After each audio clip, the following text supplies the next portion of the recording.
the variation of acceleration due to gravity with the depth.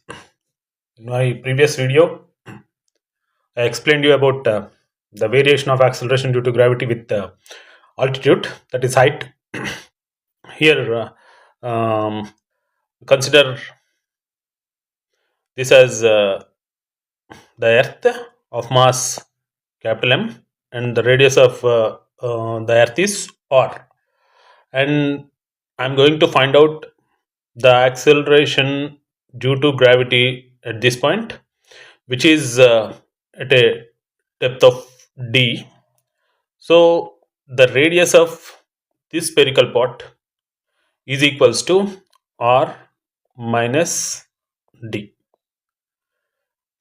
As we are finding the acceleration due to gravity at this point, the mass will not be m. The mass will be reduced, and we have to consider the mass of this region only.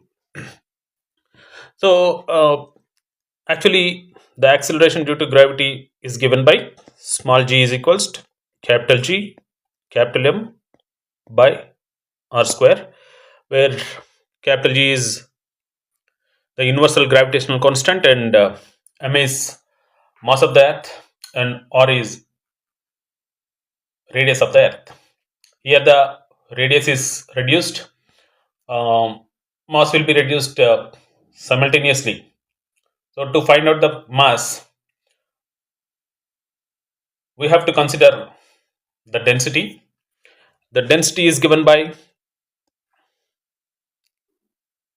density, which is given by rho, is equals to mass per volume. From here, I can take mass is equals to density into volume. Here earth is in spherical shape, so I can take it as rho into 4 by 3 pi r cube, where r is the radius.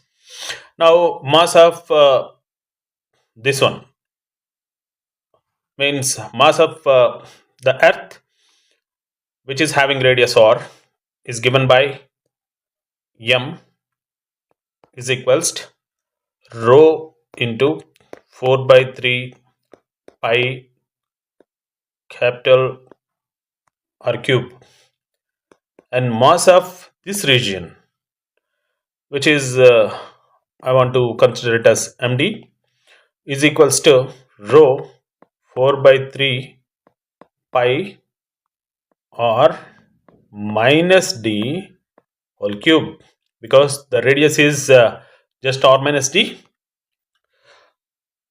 So the acceleration due to gravity at depth d is given by capital G, and mass is md by the radius is given by r minus d whole square, according to this formula, is equals to g rho 4 by 3 pi r minus d whole cube, which is md, by r minus d whole square. This square and the cube will get cancelled, and finally gd is given by g rho 4 by 3 pi into r minus d. Now calculate gd by g, which is given by g rho 4 by 3 pi into r minus d by g. G is g, and m, in place of m I am going to keep this value 4 by 3 rho 4 by 3 pi r cube by, here you have r square. Again this r square cube gets cancelled, and this g, this rho, 4 by 3 pi all will get cancelled, and finally you will get gd by g is equals to r minus d by r. From here, I can write gd is equals to zd into r minus d by r implies gd is equals to z into rr1 minus d by r. This is the expression for acceleration due to gravity at the depth d.